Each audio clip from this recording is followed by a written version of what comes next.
2000년대 들어서면서 우리가 IT 버블도 있긴 있었지만 전체적으로 소프트웨어 기업이 훨씬 더 이게 매력적이었잖아요. 예. 이번에 트럼프가 올해 1월달이죠. 왜 그 취임식하면서 일주일도 안 돼갖고 막 이렇게 사람들 다 모아갖고 미국에 이제 앞으로 투자는 뭐 AI 다 먹고 막 했었습니다. 예. 그리고 일주일도 안 됐죠. 그때 딥시크가 또 뭐 한번 터트리면서 예. 나스닥이 난리 났잖아요. 예. 그러니까 사실은 반도체가 이렇게 세계의 뭐 어떤 그 정치, 세계 경제의 어떤 주연이 된 거는 진짜 AI 때문에 그렇게 된 것 같아요.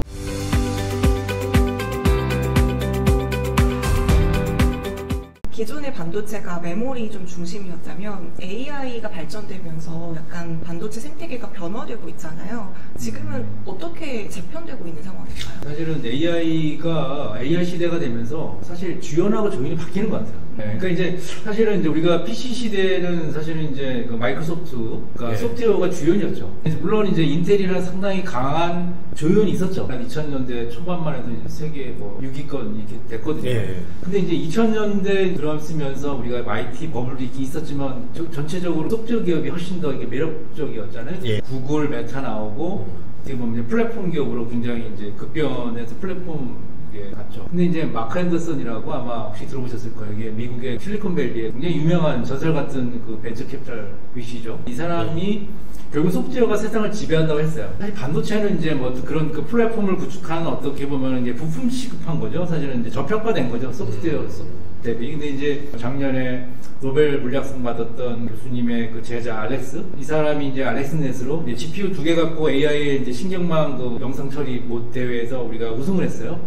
그리고 2020년대 이렇게 되면서 사실은 이제 우리가 모건 스탠리 캐피탈 인덱스 MSCI 같은 경우가 거기에 반도체 지수가 처음으로 소프트웨어를 이렇게 넘어섰거든요, 최근에. 사실 옛날에 격차가 많이 났거든요. 그래서 사실은 이제 이번에 트럼프가 올해 1월달이죠. 왜 그 취임식하면서 일주일도 안 돼갖고 막 이렇게 사람들 다 모아갖고 미국에 이제 앞으로 투자는 뭐 AI 다 먹고 막 했었습니다. 그리고 일주일도 안 됐죠. 그때 딥시크가 또 뭐 한번 터트리면서 나스닥이 난리 났잖아요. 그러니까 사실은 반도체가 이렇게 세계의 뭐 어떤 그 정치, 세계 경제의 어떤 주연이 된 거는 진짜 AI 때문에 그렇게 된 것 같아요. 그래서 우리가 지금 제조 생태계가 완전히 이제 바뀌는 것 같아요. 우리가 옛날에는 아시아 하면은요, 뭐 값싼 노동력, 제조 생태는 아시아로 보내면 돼, 뭐 그랬잖아요. 근데 이제 TSMC는 물론이고요. 그 다음에 또 대만에 뭐 ASE라는 데가 있어요. ASE는 그 굉장히 뭐 이 패키징, 그 다음에 뭐 이런 테스트, 이런 어떻게 보면은 반도체 중에서 가장 저가 임금 베이스로 이제 접근하는 그런데 이게 이 기업이 ASE가 지금 전 세계에 지금 가장 유명한 실리콘 포토닉스 기술들을 다 모으는 어떤 컨소시엄을 연합을 이끌고 있어요. 사실은 AI가 되면서 아시아를 어떻게 보면은 하드웨어가 중심으로 반도체 생태계 어떤 메인이 이제 주연이 이제 옮겨왔다. 그러니까 지금 물론 리쇼링도 어떻게 될지 모르겠지만 상당히 당분간은 우리가 동아시아가 특히 이제 중요한 것 같아요. 생태계에서. 그렇습니다. 이렇게 시스템 반도체, 이런 AI 쪽 반도체의 굉장히 중요성이 높아지고 있는데 AI가 되게 많이 계속 발전하고 있잖아요.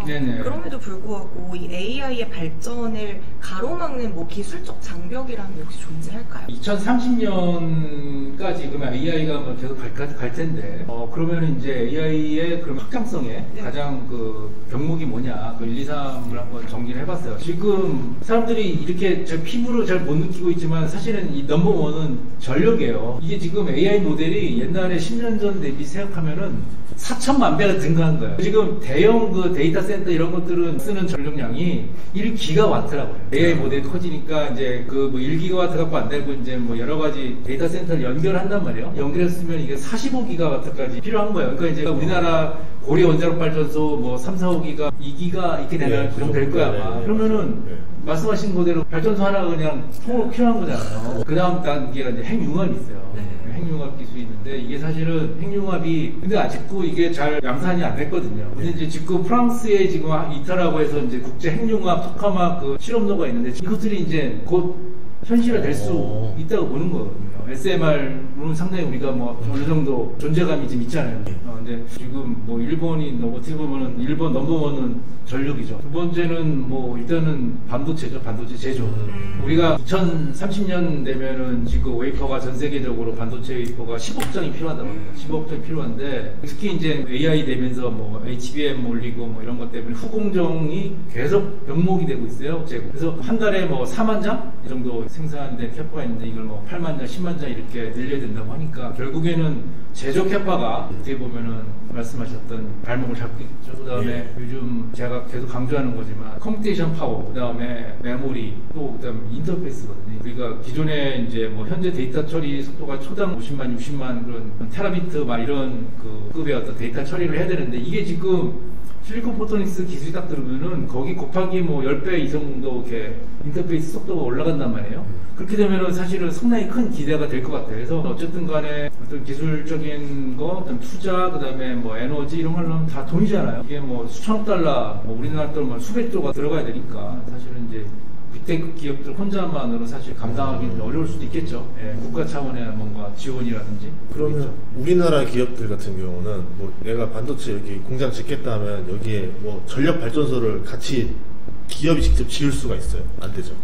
제가 그건 정확하게 모르겠는데 그거는 아마 안 될걸요. 그게 그쵸. 발전소 한번 짓는 거는 10년 어떤 그런 계획을 갖고서 움직이기 때문에 그게 내가 뭐 갑자기 하겠다고 해서 잘 되지 않을까. 그런 걸 들어본 적이 없어서 우리나라. 근데 뭐 미국 같은 데는 그냥 자기네가 발전소랑 다 같이 붙여서 뭐 하고 있잖아요. 그래서 지금 사실은 이제 미국의 뭐 많은 기업들이 사실은 그 SMR 같은 리액터를 갖다가 사다가 왜냐면 그렇게 하면은 제조 공기도 굉장히 단축하고 그 다음에 비용도 절감하고 그렇게 하니까 이제 그쪽으로 많이 가는 것 같더라고요. 아직까지 막 그 전력을 효율화할 수 있는 칩을 만들기엔 기술력이 조금 부족한 거예요. 그게 두 가지인데요. 그죠. 파워를 줄이면은 굉장히 유리하겠죠. 유리한 건 맞고, 근데 맞는데 사실 반도체 공장 자체도 파워를 많이 쓰는 것 같아요. 그러니까 이제 둘 다 데이터 센터도 그렇고 반도체 공장도 그렇고 파워를 굉장히 많이 쓰는 데이기 때문에 지금 필요하다. 현재 어떤 확장하는 추세로 볼 때는 많이 필요한 것 같습니다. 근데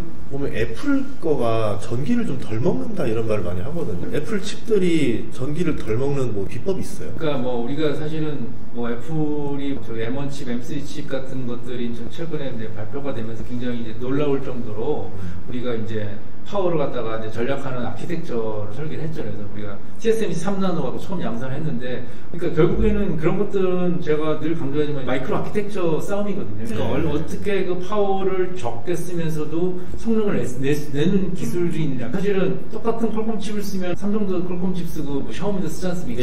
저쪽 애플은 또 자기 실리콘 쓰지 않습니까? 그런데 한쪽은 더 아키텍처 역량이라든지 회로 설계 역량이 좋으면은 파워를 갖다 그거에 반밖에 안 쓰고도 더 성능 좋은 걸 하면 혹시 이기는 거거든요. 그래서 그런 어떤 아키텍처의 싸움이 될 것 같아요. 앞으로. 그럼 지금 그 엔비디아의 경쟁자로 꼽히는 기업들 중에 뭐 여러 가지 빅테크 기업들이 있잖아요. 뭐 AMD도 있을 거고 그 친구들은 그럼 각각 어떤 좀 전략을 가지고서 칩을 만들어내는 거예요? 사실 AI 반도체로 이제 국한을 이제 해서 제가 답을 드리면 AI는 이제 기본적으로 이제 CUDA라는 생태계에서 이제 소프트웨어 생태계에서 이제 쉽게 말하면 함부로 못 들어가는 그런 어떤 방패를 만들어 놨잖아요.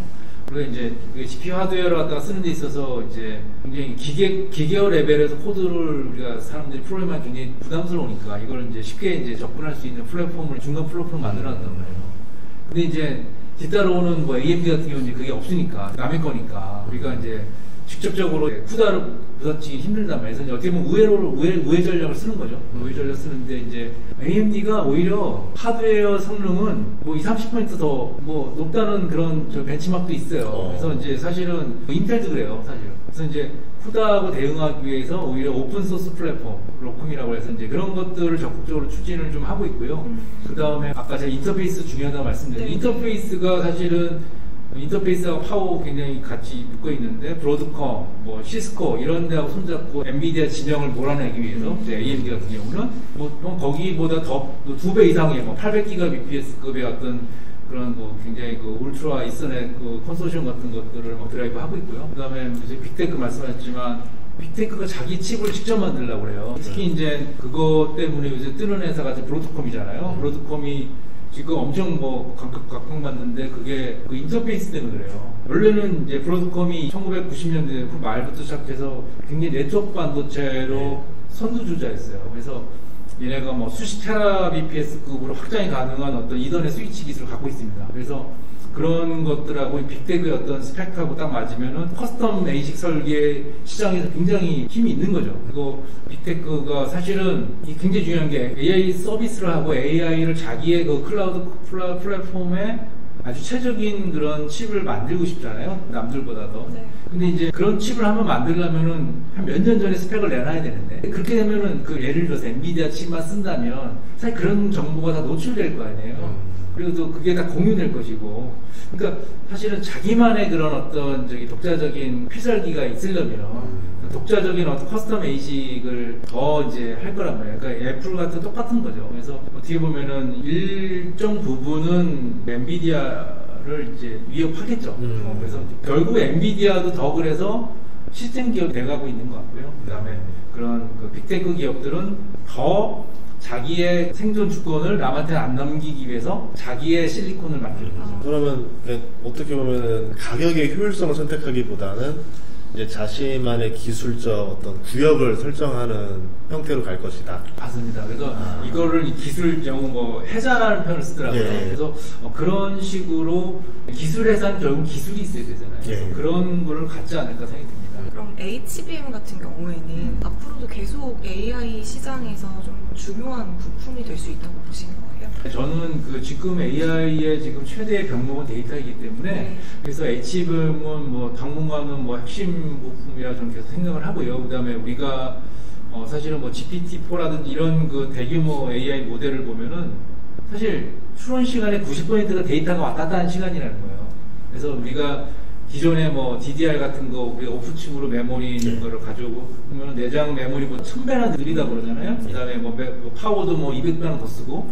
그러니까 사실은 HBM은 굉장히 혁신적인 그런 구조죠, 그죠? 굉장히 서로 다른 도메인이거든요. 그러니까 프로세서하고 메모리 굉장히 다른 도메인인데 어떤 이종 결합, 칩넷을 통해서 이종 결합한 어떤 그런 접근법이기 때문에 아마 HBM 메모리 같은 경우는 상당히 오래 가지 않을까. 근데 이제 단 한 가지 이제 우리가 주시해야 될 건 뭐냐면 이제 책이 나오지만 시스템 2라고 그래요. 그러니까 사람의 인지사고를 좀 모델링한 그런 AI 모델이 자꾸 이제 등장하게 되면 아무래도 데이터의 어떤 그 메모리 의존도 좀 낮추고 그 다음에 어떤 에너지 효율성 같은 것들을 상당히 이제 좀 개선을 하게 되면은 하지만 그렇다 하더라도 어떤 메모리하고 전체적인 어떤 AI 모델하고 또 다른 반도체들 간의 어떤 서로 이제 같이 진화하는 그런 것들이 계속 될 것 같습니다. AI 할 때 학습도 있고 추론도 있잖아요. 네네네. 그러면 그 HBM을 많이 써야 되는 게 학습일 때 더 많이 써야 아니면 추론일 때 더 많이 써요? 제가 그래서 학습이라고 보고 있어요. 그러니까 우리가 보통 이제 뭐 간단한 추론 같은 경우는 사실은 데이터 센터까지 가지 않고 내가 이제 휴대폰 같은 데서 엣지 디바이스로 바로 처리하게 되는데 사실 저기는 굉장히 비싼 HBM을 집어넣을 수가 없잖아요. 그쵸. 간단한 뭐 그래픽, DDR 같은 경우 그런 쪽으로 뭐 좀 진화가 더 될 것 같아요. 그래서 저는 그냥 기업들이 자체적으로 이제 TPU 같이 이제 추론 중심의 이 칩을 만들어내기 시작하고 그쪽으로 분위기가 넘어가 버리면 네네. HBM 시장이 우리가 예상했던 것보다는 이 캐파가 좀 덜 나오는 상황도 벌어질 수 있지 않을까? 그러니까 그게 이제 그게 아까 제가 언뜻 이제 말씀을 드렸던 건데 이제 클라우드 시대가 처음 나타났을 때 다들 걱정인 게 뭐냐면 이 스마트폰 같은 이런 그 엔드 디바이스가 서버에서 가니까 얘는 이제 어떻게 보면 굉장히 깡통이 된다. 그래서 반도체도 슬림한 걸 쓰고 근데 이게 그렇지 않다는 거예요. 왜냐면은 이걸 더 많이 쓰다 보면은 저쪽이 더 부하가 걸린다는 거예요. 그러니까 온 디바이스에서 우리가 가벼운 어떤 AI 어프로치를 많이 하면 할수록 오히려 그게 아까 더번스 패러스라는 거예요. 그러니까 오히려 전기값이 싸지면 더 많이 써서 사실은 전기 사용량은 더 늘어난다는 폭발적으로. 그래서 오히려 더 HBM 같은 경우는 더 늘어나서 더 디맨드가 훨씬 커질 수 있다는 거가 사실은 역사적으로 이미 증명이 된 거고 또 그렇게 그런 확장성이 충분히 있는 게 AI라는 것 같아요. 제 생각에. 왜냐면 우리나라의 강점하면 HBM인데 이제 마이크론도 경쟁사가 될 거고 그리고 중국에서도 한 군데가 창신인가요? 준비하는 것 같은데 그 외에 더 경쟁사가 늘어날 수는 없는 상황인 거죠, 지금. 제가 뭐 사실은 HBM 메모리를 갖다가 더 어디가 더 늘어날지는 사실 정확하게 제가 잘 모르겠는데, 그게 사실은 어느 기업도 사실은 그 조그만 걸 보면서 안 하고 싶겠어요. 근데 사실 이제 경쟁이 너무 치열해져갖고 사실 빅 플레이어들이 아니면 어떤 자본 투자라든지 이런 것들이 쉽지 않은 거죠. 그냥 뭐 엔비디아 GPU만 하더라도 다른 회사들이 그렇게 TPU 저렇게 들어올 거라 생각도 못 했었잖아요. 그냥 맡기고 할 줄 알았는데 이제 돈이 될 것 같으니까 직접 해버리고 그렇게 갈 수도 있다. 예. 그럼 HBM 이외에도 앞으로 이제 반도체 시장에 좀 판도를 바꿀 만한 기술이 있다면 어떤 게 있을까요? 제가 아까 이제 또 말씀드렸는데 인터페이스 기술이 굉장히 이제 중요한 것 같아요. 중요한 것 같고, 근데 이제 제가 이제 많이 생각을 하고 있는 거냐면 생물학적인 진화예요. 그러니까 우리가 사실은 사람의 눈이라는 거, 사람의 눈이 굉장히 중요한데, 왜냐면 정보의 어떤 사람 눈이 80%라고 그래요. 눈에는 약간 이렇게 어떤 센서라고 그래요. 광수형체가 있는데 이거를 받아들여서 그냥 뇌로 보내는 게 아니에요. 왜냐면 그냥 바로 보는 뇌가 너무 바쁜 거잖아요. 발열 때문에 못 살겠죠. 근데 이제 거기에 이제 눈의 그 망막에 그 신경절 세포라는 게 있어요. RGC라고. 근데 얘가 뭐냐면 굉장히 그 로컬 엣지 프로세싱을 해요. 그러니까 미리 처리를 해서 중요한 정보만 뇌로 보낸다는 거죠. 그래서 결국 이것들이 뭐냐면은 우리가 말하는 소위 온 디바이스 컴퓨팅 아니면 엣지 컴퓨팅 뭐 이런 어떤 거에 어떤 메시지를 주는 것 같아요. 그 다음에 또 하나가 우리가 이게 뭐 혈액 같은 게 있거든요. 혈액이 이제 몸에 돌아다니면서 뭐 에너지도 전달하지만 사실은 이제 몸의 체온 조절을 하거든요. 그래서 이제 우리가 최근에 이제 전자혈액 이런 게 나오고 있는데, 우리가 HBM 같은 칩에 또 GPU 같은 것도 굉장히 그 집적화된 그런 시스템에서 뭐 혈압처럼 굉장히 미세한 어떤 그 매니폴드 마이크로 채널 같은 걸 이용해서 뭐 일렉트릭한 어떤 그런 리퀴드 플로우를 되게 시키면은 지금 데이터 센터의 전기값이 그렇게 많이 나오는 이유 중에 하나가 40%가 이 쿨링 때문에 그렇게 타는 거예요. 그래서 지금 뭐 여러 가지 판도를 바꿀 기술이 뭐냐는 질문을 하셨는데, 사실 제가 볼 때는 지금 그런 엣지 컴퓨팅에 들어가는 그런 기술들, 그 다음에 전력 문제를 해결하는 그런 기술들이 상당히 저는 중요하다 생각해요. 근데 사실 책에 카보 미드라는 사람 얘기를 많이 했어요. 이 사람이 이런 말 했어요. 지금 당장 뭐가 없다고 해서 예를 들어 어떤 그 비전이 틀렸다는 거 아니에요. 그러니까 항상 그런 기술의 어떤 그 한계에 부딪혔을 때 새로운 대안들이 나오더라. 카보 그 뭐 모의 법칙이 요즘은 뭐 일라노 가면 이렇게 한계에 왔다, 뭐 이제 더 이상 실리콘은 아니다, 그런 말 많이들 하잖아요. 근데 사실은 그렇지 않다는 거죠. 카보 미드 박사가 10년 전에 이제 인터뷰한 거를 제가 학생들하고 수업을 같이 들어봤는데, 그때 이제 무슨 얘기를 하냐면 이 말 똑같이 하셨어요. 예를 뭘 들었냐면 실리콘 포토닉스를 든 거예요. 근데 그게 지금 AI 쪽의 핵심이거든요. 그러니까 인터페이스를 얘기를 제가 지금 했잖아요. 파워를 낮추는 데 있어서 또 속도를 올리는 데서 그런 것들이 벌써 이미 10년 전에 봐서 지금 뭐 이렇게 하고, 아까 뭐 혈액 같은 걸로 뭐 전력 문제 해결한다, 그 다음에 눈 같은 거, 뇌 같은 걸 이용해서 그런 것들이 되게 먼 얘기 같지만 사실 10년 금방 가고 또 그런 게 바뀔 가능성이 충분히 저는 있다고 생각합니다. 알겠습니다. 얘기 듣다 보니까 정말 반도체 시장은 경쟁의 역사? 반도체 업계에 계속 계실 때 몇 년 정도 계셨던 거죠? 저 30년. 그러면 거의 우리나라 반도체 역사를 다 거의 희노애락을 다 겪어보신 거예요? 예, 저도 우리나라가 마이크로 프로세서를 한번 개발해야 된다고 도전할 이럴 때부터 같이 했었던 것 같아요. 예. 와, 지금 그렇게 해서 말씀해 주신 거기 때문에 아무래도 좀 해주신 또 얘기들의 경쟁들이 반도체 흐름이라는 게 또 결국 경쟁과 또 싸움과 침체와 호황과 또 과도 투자 또 적자 생존, 이걸 반복하는 싸움이잖아요. 또 앞으로 어떻게 될지 얘기해 주신 거니까 여러분들이 투자에서 많이 참조하시면 좋겠습니다. 오늘 소정한 말씀 감사합니다. 네, 감사합니다. 예.